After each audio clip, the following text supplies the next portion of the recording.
welcome back. So we're going to be doing something a little bit different today. I'm at my mom's house, so a little bit of a field trip, and we're going to be changing out her water heater. This is an old Rude. I don't know the exact year on it. Let's see, maybe is it in the serial number? I don't know, it's 1101. It's probably either 2011 or 2001, probably 2001 from the looks of it. It's in, looks like maybe a homemade drain pan down here. I'm starting to see signs of moisture at the bottom. A couple weeks ago I came over here and it looked a little dark right about there. Get you guys a little closer. Kind of in this area here. I stuck a paper towel under it and it came back wet. There shouldn't really be any water under this water heater under any circumstances, so I'm just going to replace it under the assumption that it's leaking and based upon its age as well. I mean, why mess around with it if it's this old, right? So we're going to be doing something a little bit different because I'm not putting in a water heater like this. I'm putting in something different. So I've decided to try some new technology vicariously through my mother. This is a Rheem hybrid electric water heater. So this is essentially an air conditioner that runs in reverse. It takes the heat from the surroundings, in the garage in this case, and puts it into the water and rewards you with cool air out the side. So it's going to have a bit of an air conditioning effect. We're in South Florida here. It's hot. It's March, believe it or not, it's still hot.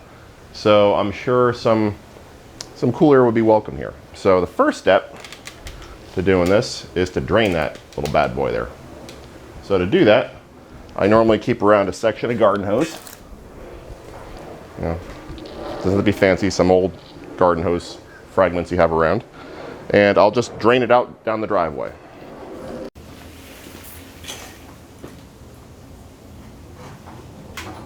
Seriously? They were really thoughtful when they built this house because that drain pan has a hole in the back. And it actually works. Water drains out of it. So I just cracked, whoop, we got some condensation. Sorry guys, hang on. So I cracked the valve on the water heater down there, ran the hose all the way back there, and I'll show you where it's draining out. There, we got a couple of pipes right there.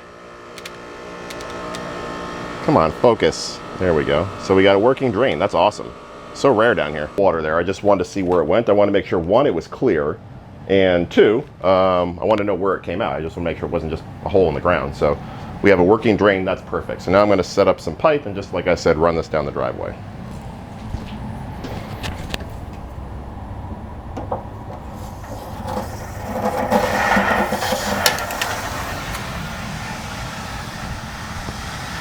So there's still water to the water heater. I just want to clear out the bottom of the tank because sometimes if you let it drain under gravity and there's a lot of crap in the tank, the drain gets clogged.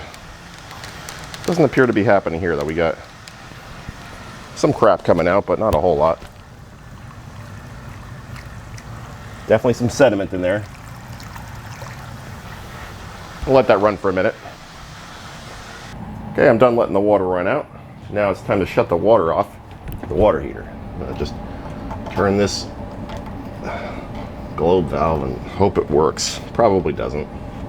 They never seem to. This one feels really crusty. Let's see what happens. Crack this open again. Just opening the valve at the bottom. Oh, maybe it does work. A last sigh of relief. Now I'm going to open thermal pressure relief valve, just let some water in there. So air behind water, it should drain faster that way. Now it's just a waiting game. This takes forever. Drains about that fast. Super, super slowly.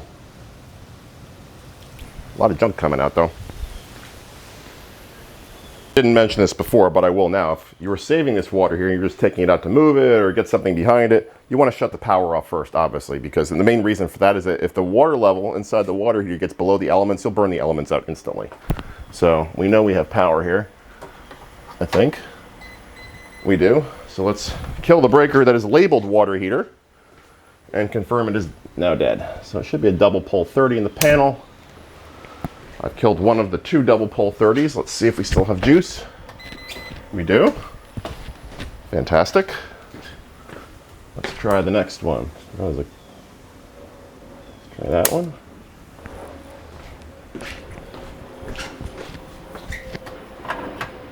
I think she's dead now.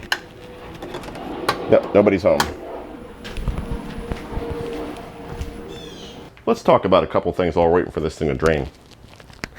Some jurisdictions have what they call backflow prevention, meaning that there's a check valve in the main water line coming in from the city, and that check valve prevents water from flowing backwards into the city piping system. Now, what does that mean? If you have backflow prevention and you have one of those check valves, what can happen is, as the water in the water heater heats up, it expands ever so slightly. And you probably remember from physics class that you can't compress a fluid, right? But a fluid will expand slightly as it heats up. So if you have that check valve in the city piping system, where's all that pressure going to go as that thing heats up, right? So as this water heats up, it's going to expand ever so slightly, but you have that check valve that's preventing any water from going back to the city. Now, if you have backflow prevention in your house, you want to install what's called an expansion tank, which is basically just like a small tank, maybe 2 gallons or so, that has a diaphragm in there and air on the other side. So it gives a kind of like a buffer for the water to expand into. I know that this house does not have, or this community is too old to have backflow prevention, so I'm not going to bother with that. But again, just check your local codes and do some research before you just blindly do this. Another thing, you'll notice that there's a shutoff valve only on the cold side over here. I think that's how they're supposed to be done, but that's not how I like to do them. I like to put a valve on both the hot and the cold side. Now, if you think about what I just said about water expanding when it heats up, you could create a bomb there. Someone could inadvertently close both valves with the water heater on, and now you're relying on this thermal pressure relief valve here to keep the tank from exploding. So one way to mitigate that is I still put the valve on both sides, but I'll take the handle off of the one on the hot side. This way some idiot that doesn't know what they're doing can't shut that and cause a problem. So I'll leave the handle near the water heater, but someone has to make an explicit decision to actuate that handle. That still gives you the flexibility to remove the water heater and completely isolate it from the plumbing system in the house. And you may say, okay, well, why do you need one on the hot side? Well, if you have one of those single handle faucets, or that could be a shower faucet, could be a sink faucet, water will come out the hot side. Trust me, I've seen it happen. You can shut off the cold, disconnect the water heater, leave an open pipe on the hot side, actuate one of those single handle faucets, I guarantee you water will shoot out of there. And if you have that ball valve there, that just prevents that from happening. So we are going to shut the water off to the building before we remove the water heater. Now, just common sense, maybe it's not, maybe it is, I don't know. Before you shut the water off, I like to fill a bucket with water. I use the bucket of water when I'm soldering to cool off joints, to clean things, so have that bucket ready before you shut the water off to the house. You don't have to worry about it later. So let's just continue to wait. Let's start unhooking things in the meantime. Let's start with the electrical. Let's confirm it's once again dead.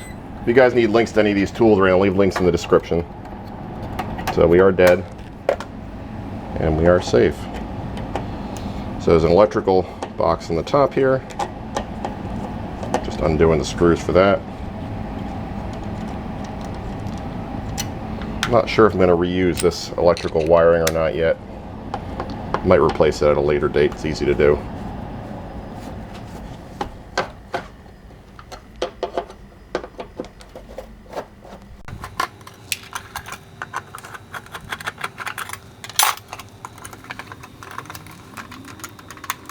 I'm doing the wire nuts. Yep, we're good.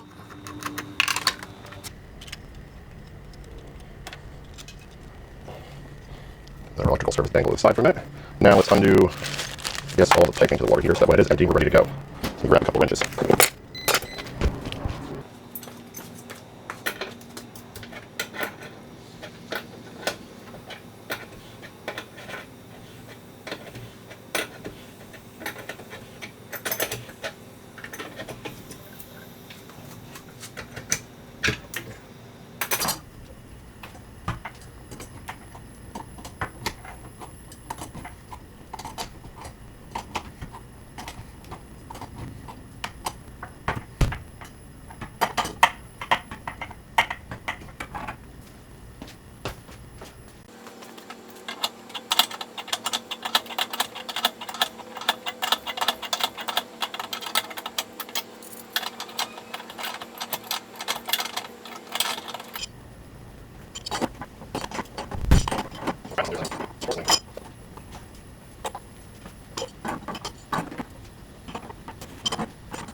Okay, the water heater finally stopped draining, and while it was draining, I decided to tackle redoing this drain line here on my mom's AC, only because it goes behind the hot water heater, and now is probably the best time in the world to tackle that. So now, since the water heater is disconnected, we're going to undo the hose connection at the bottom and haul it out.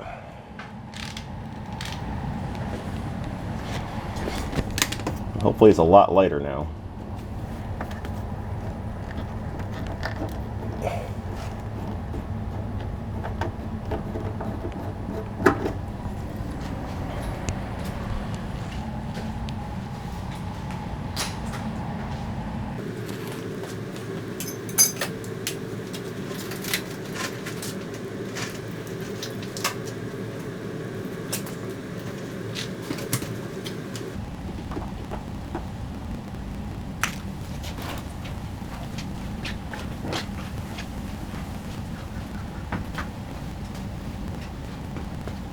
Next item on the agenda is to remove all this stuff here. So,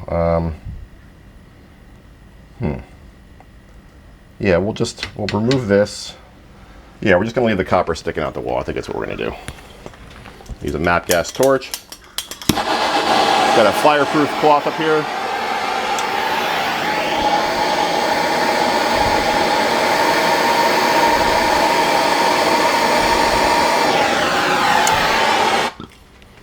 Make some adjustments.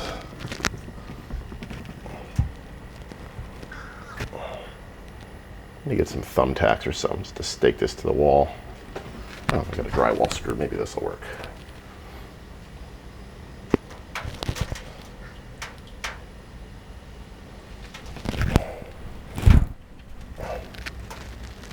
Maybe not.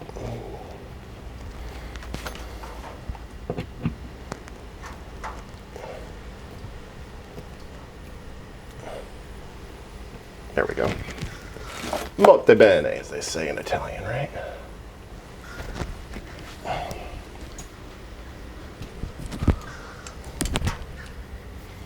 And we're going to be pulling, but we want the discussion plate to stay. There we go. That'll do it.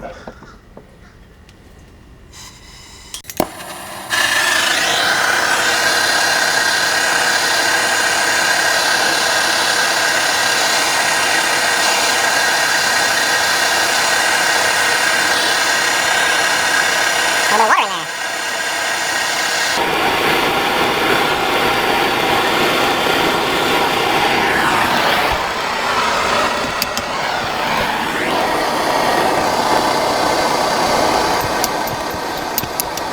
Where the water be coming from? Totally blow the valve off. You can see what's going on a little better. That's gonna suck up a lot of heat anyway.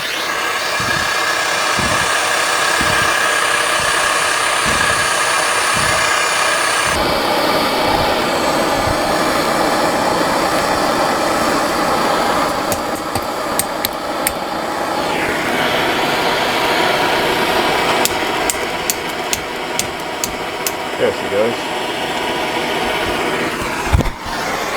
Dunk that in our bucket of water.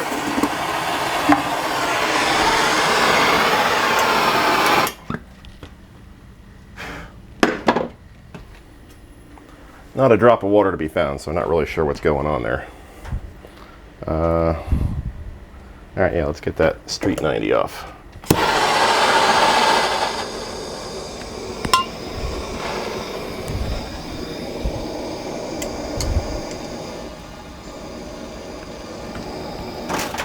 Now there's water in there, I could see it boiling.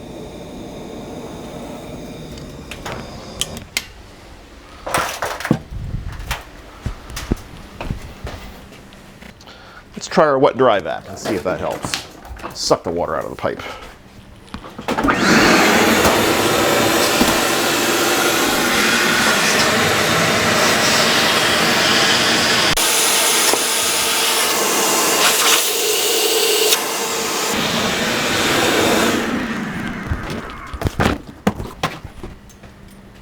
Let's give that another shot.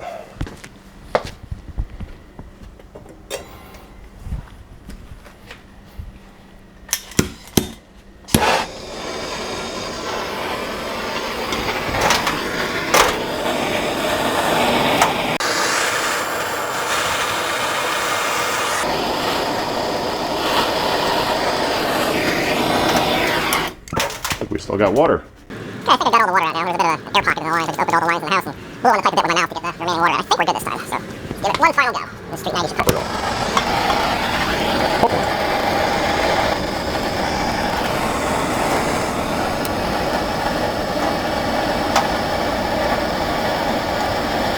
There she goes. A little bit of water. That's all it takes.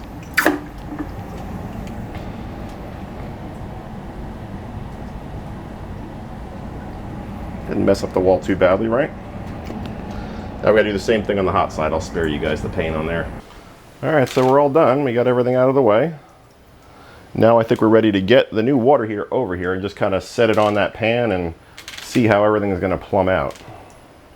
I'm not a big believer in unboxing videos, but what the heck, why not? All right, I give up. How's this thing come apart?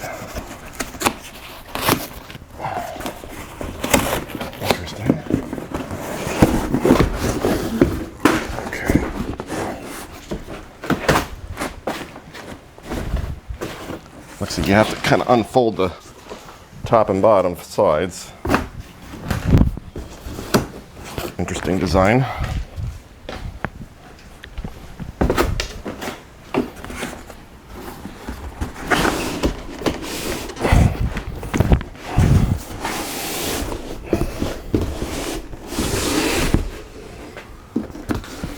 I'm gonna clear.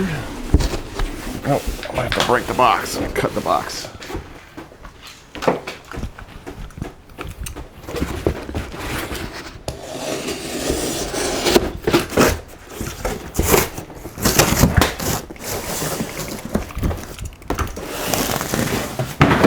That'll do.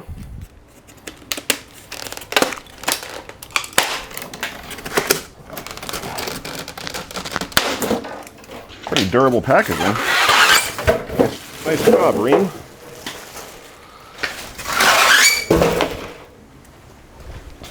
There we go. I think you're seeing her backside though. Or her side side. There's the front. Pretty, huh? Wonder if I can lift this thing. All right, guys, this is where I bust my back trying to lift this thing. She is a heavy girl. Let's give it a shot.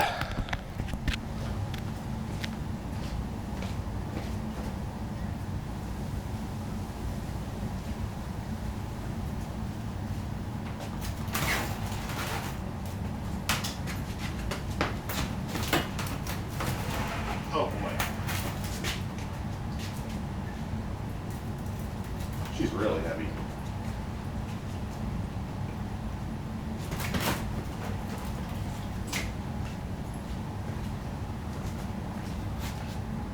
Might have to call on some reinforcements. So I think I'm going to orient it about like that. The main reason is I want that cool air outlet blowing out into the garage to maximize the air conditioning effect. Because blowing at the air conditioner is not going to circulate that well. So I think this is probably going to maximize the cooling effect that my mom gets from this. It's also going to make the piping a bit easier. So I'm thinking this is our hot water outlet right here, this pipe, and that's the stub out in the wall for the hot water. So I think I'm just going to do a 90 and a ball valve about like that. I did tee into the AC drain line. I probably shouldn't do that, but I'm going to anyway. I think we'll be okay doing that. I just snaked the whole thing out. There's no boogers in there, so now we'll have to get the cold water from the other side of the water heater to go all the way to the bottom down there. That could be a little trickier, but I think we can manage. Okay, I spent way more time on the drain line than I should have, but it is what it is. Needed to be done. Still got to insulate a little piece right here, but it's sloped right, running right, perfect. Still got to hook up the other float switch, but that's a project for later. So I got these pipes roughed in here. So that's the cold side on the right, and up there at the top left, you got the hot side. So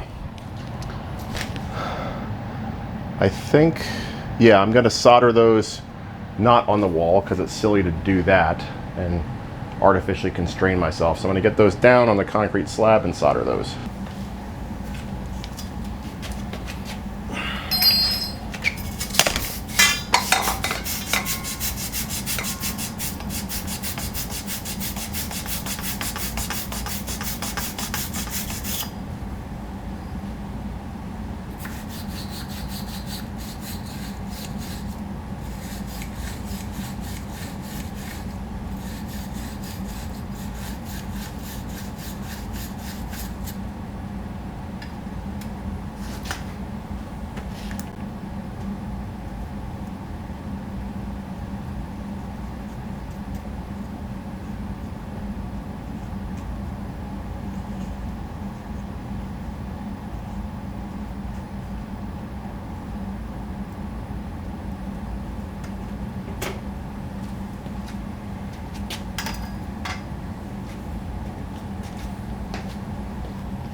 So you guys saw how that worked. You got to clean the pipe first. You can use sandpaper or emery cloth if you don't have one of these pipe cleaners. You can buy these at Lowe's and Home Depot. They're not expensive. Got to clean the fitting and the pipe. Then you hit it with flux, heat, and then solder. It's really not that difficult. I'm just going to repeat this for the remaining joints. Okay, got all the lines soldered in. So again, this is our hot side. Cold side comes down over 45 out. The water is on, no leaks, so we're good here. Now, I do have to still solder a piece onto the cold side ball valve at the bottom there. I didn't want to solder it on with the water heater out of the way because I wasn't sure how long of a piece I'm going to need there. So I'm going to put the water heater back in the pan, hopefully for the last time, and then that'll be it. Then we can hook everything up and turn the water heater on. Okay, got all the piping of the water heater done. So there's our cold side down there. There's our hot side right there. Still have to do a pipe down from the thermal pressure relief valve. Probably just go into the pan. It's the pan we know has a drain. Still have to hook up the electrical and the condensate. I also have to put a bonding jumper between the hot and the cold side. Wasn't there before, but need to have that. On second thought, a more sane next step is probably to turn the water back on to make sure we fill the tank, because we don't want to power up the tank if the elements are not covered, for the same reason we didn't want to power up the old one. We don't want to burn out those elements. So let's turn on the cold and hot water.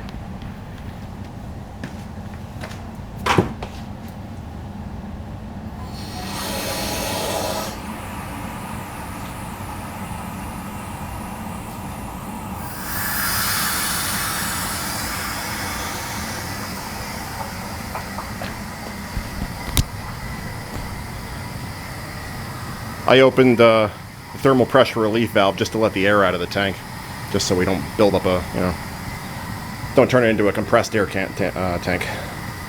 Let's wait. The tank is full. Some water came out the thermal pressure relief valve. I opened all of the hot water faucets in the house and waited till a steady stream of water came out. So tank is full. We should be good to hook up the electrical now. All right, let's take off this cover.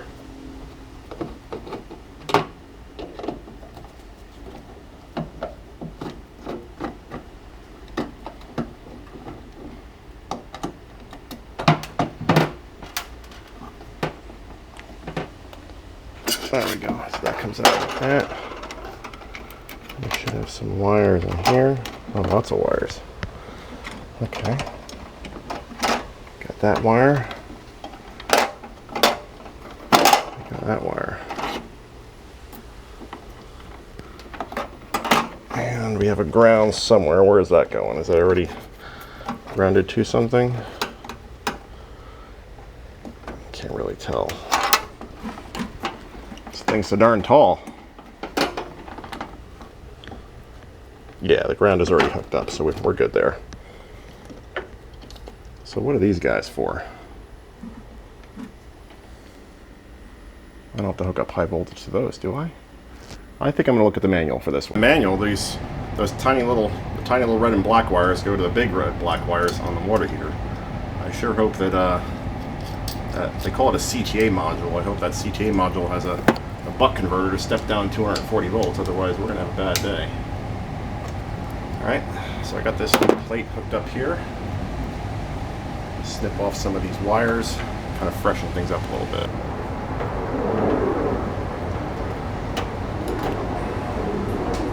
Some fresh conductor here.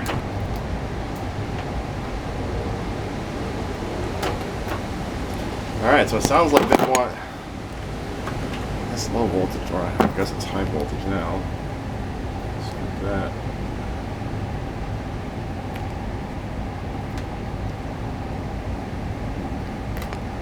Sure hope those instructions are right. I mean, I can't imagine this thing wouldn't be designed to handle the voltage that the hot water heater takes, but I guess we'll find out. Okay, that seems secure.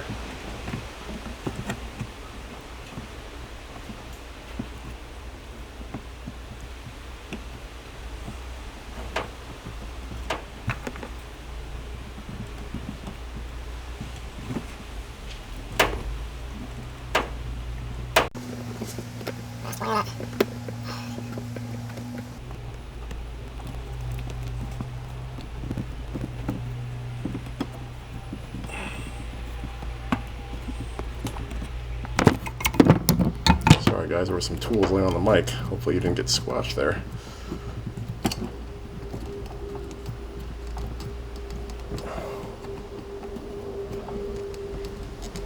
Alright, let's boot this thing up.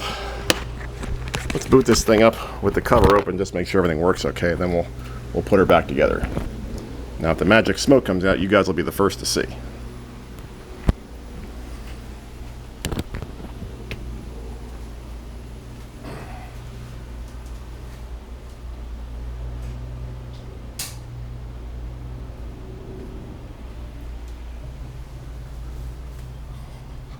No magic smoke. It says disabled on the display. Let me get you guys looking at the display. There we go. Let's turn it on. Cool.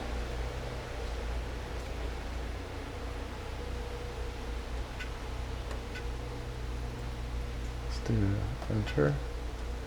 Next. Alarm, yes. Fahrenheit, yep. Okay. Wow.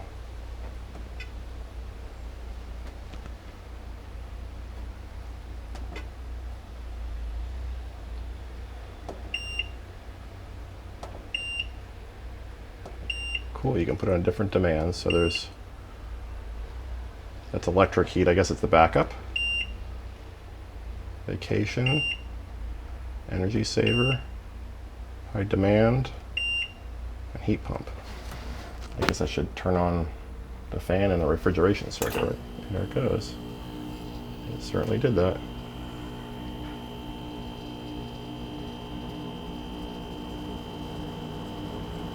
She's in theory making water. Okay, she's running. I guess I better do some of the ancillary things like the thermal pressure relief valve, the condensate drain, and I got to do the bonding jumper. I realize I may have glossed over an important point before when I was talking about a bonding jumper. So the two hot and cold water lines that come in from the wall into the water heater come down, that copper pipe toward in the back of the unit comes down over into those flexible hoses, right? So there's one down there on the cold side, there's one up there on the hot side.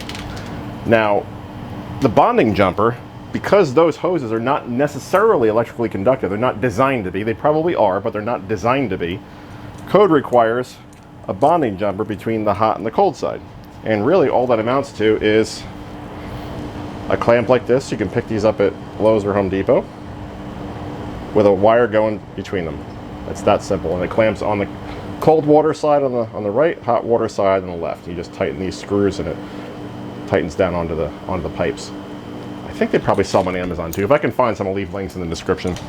The things that sons do for their mothers, right? So since I last hit record, I had these two float switches in on the AC and I wired them in series, so if either one detects water, it shuts the unit off. I put a vent in here in case I decide to put a trap outside, because we already have a trap here. We don't want a double trap. We need air behind water, so there's a riser here with a hole drilled in the top, and this riser must be higher than the float switch. Otherwise, if it detects water, it won't shut the unit off, it'll just flood. Now let's take a look at that jumper that I was talking about. That's what it looks like when it's installed. If you see in the far pipe, that's the cold pipe. We have the clamp, the green wire going to the pipe on the left, or the clamp on the pipe on the left, which is the hot side. So we're just kind of electrically tying those two pipes together. It's that simple. We have our condensate drain. I think it's been there for a little while. I looked in the manual, and Rheem doesn't say it needs a trap, so I didn't bother installing one. So I just put a clean out up here, did a T, 45, 45 into the T that I put in that drain line back there when I cleaned it out. And yeah, it's pretty low flow. I'm not too concerned about, you know, any significant amount of condensate. There's barely a drop in there. It's been running for a while. I think the only thing we have to do left is the thermal pressure relief valve. So let's figure out where we're going to route that. I guess we could route it into the pan, right? Because it has a drain. Might be good. I don't know if I have any more threaded adapters left. Hey guys, apologize in advance, but it's kind of cramped back here. So I soldered in this copper pipe here. Just comes over that way and into the pan. It's probably not the right way to do it, because if that thing ever dumps, it's gonna put water in that pan and this thing's probably gonna shut off, but maybe that's okay. If it causes a problem, I'll figure something else out. I can always tie into the old stub out right there for the thermal pressure relief valve, but it's higher than the valve, which I'm not thrilled about. You know, the valve is right there, and that stub out's a little bit higher. I don't know if you can see that. But I think we're done here, guys. Not much left to do. This garage is a mess. My mom ran out of beer, too. That's gonna slow me down. I have to put a little bit of insulation on that condensate line right in that corner. I don't know, maybe we're done.